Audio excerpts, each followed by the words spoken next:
माझं Solapur news channel.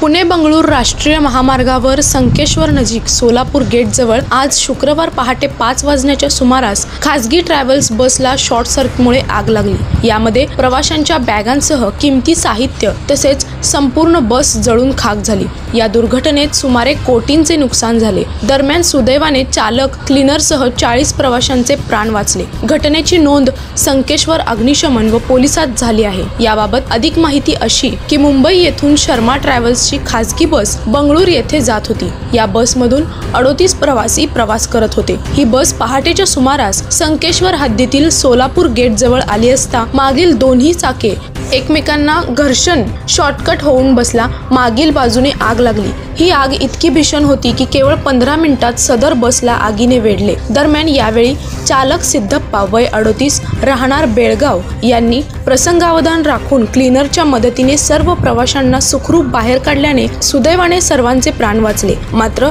अनेक प्रवाशांच्या सोबत असलेल्या बॅगा व इतर किमती साहित्य बसमध्येच अडकून पडल्याने ते संपूर्ण जळून खाक झाले। माझं सोलापूर न्यूज चॅनल लाईक करा, शेअर करा आणि सबस्क्राइब करायला विसरू नका। माझं सोलापूर न्यूज चॅनल।